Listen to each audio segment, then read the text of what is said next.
Hi guys, ये वो planner है जो मैंने अपने एग्ज़ाम में फ़ॉलो किया था। देखो, मैंने अमित महाजन सर की बुक्स और उनकी क्वेश्चन बैंक से किया था, तो ये जो चैप्टर्स के नाम है थोड़े आगे पीछे हो सकते हैं क्योंकि मैंने उनके बुक्स के हिसाब से बनाया हुआ है। तो ये जो आर्स है वो फर्स्ट रिवीजन के लिए है। मैं ये अज्यूम कर रही हूँ काफ़ी लोगों का फर्स्ट रिवीजन हो चुका होगा या तो फिर वो लोग मेजर कंप्लीट कर चुके होंगे। तो आप उस हिसाब से अपने प्लानर को अल्टरनेट कर सकते हो। इसका हाफ टाइम लगना चाहिए, सेकेंड रिवीजन में हाफ से भी कम लग सकता है अगर अच्छे से किया है फर्स्ट बार में। फिर कुछ चैप्टर्स मतलब जैसे कि ये एग्जाम्शन है जो 15 आवर्स लिखा हुआ है, तो ये जो है उसको आपको एक दिन में नहीं कंप्लीट करना। उसको ऐसे भले ही 5 दिन लगे कंप्लीट करने में, बट उसको ऐसे धीरे धीरे से करना है।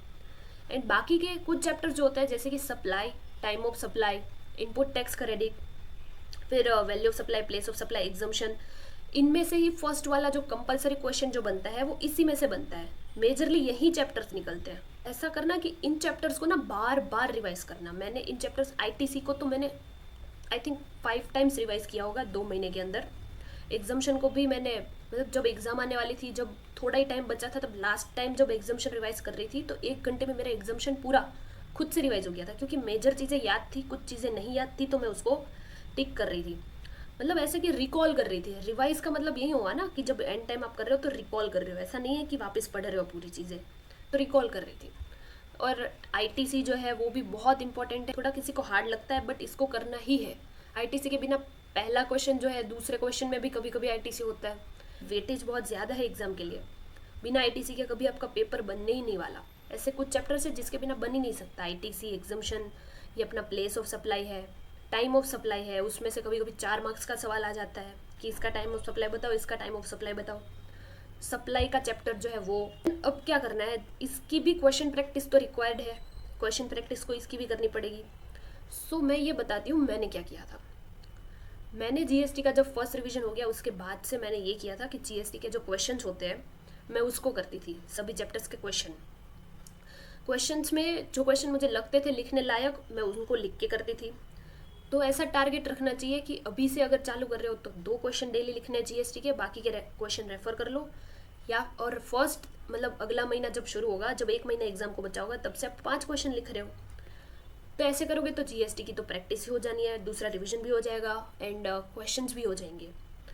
फिर एग्जाम में देखो इतना टाइम नहीं होता कि हम क्वेश्चंस को खोल कर उसको करने बैठे। हमारे पास इतना ही टाइम होता है कि हम एटलीस्ट रिवाइज कर दे पूरा जीएसटी। तो तब क्वेश्चंस का बिल्कुल टाइम नहीं बचता। तो जैसे अगर कुछ क्वेश्चंस आपको ऐसे लगे कि इसको तो मुझे फिर भी देखना पड़ेगा, मैंने इसको कर लिया, अच्छे से लिख के किया स्टिल, तो ऐसे क्वेश्चन टिक मार लेना और उसको एंड में देखना है। 1 घंटे में देख ही लेने हैं सारे क्वेश्चन। फिर ऐसे कर सकते हो। और अमेंडमेंट्स के लिए भी अलग से टाइम निकालना पड़ता है। देखो, अमेंडमेंट्स जो होते हैं काफ़ी लोग ऐसा करते हैं एग्जाम जब पास आने वाली है तब एक बार करते हैं और एग्जाम में एक बार देख के चले, तो ऐसे नहीं करना। अमेंडमेंट्स अभी इतने आराम से करना है। फिर अमेंडमेंट्स को तो 5 से 6 बार रिवाइज करना ही है एग्जाम के पहले। इतना अच्छे से उनको सारे अमेंडमेंट्स को कवर अप करना है, पिछले 2-3 अटेम्प्ट में जितने अमेंडमेंट्स आए हुए हैं। सो वैसे करना तो जीएसटी बहुत अच्छे से आपका हो जाएगा। स्टिल देखो, ऐसा हो सकता है कि कुछ चैप्टर्स अभी भी आपके वीक रह रहे हैं, तो फिर इंपॉर्टेंट वाले तो मैंने बताया। उसके बाद अगर कुछ चैप्टर्स आप छोड़ रहे हैं जैसे कि अकाउंट्स एंड रिकॉर्ड्स है, टीडीएस वाला चैप्टर है, तो उसमें ना पूरा मत छोड़ना, क्वेश्चंस वगैरह छोड़ देना, बट प्रोविजन एटलीस्ट उसमें जो देख, इसमें जैसे कि कोई 8 ईयर्स की लिमिट है, टीडीएस टीसीएस की जितनी लिमिट्स है वो सारी वो चीज़ें देख लेना। ऊपर ऊपर से एमसीक्यू अगर आ गया तो 2 मार्क्स डायरेक्ट आपको मिल जाएंगे, भले ही पूरा चैप्टर नहीं किया। तो उसको वैसे करना जीएसटी में।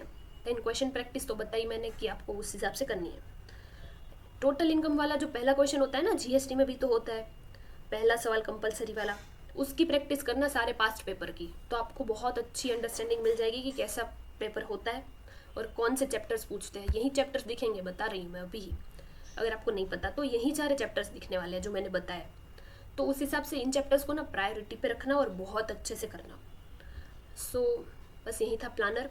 And thank you so much. और मॉक टेस्ट जीएसटी की तो लिखना ही, सॉल्व करना ही। Thank you for watching the video and subscribe please.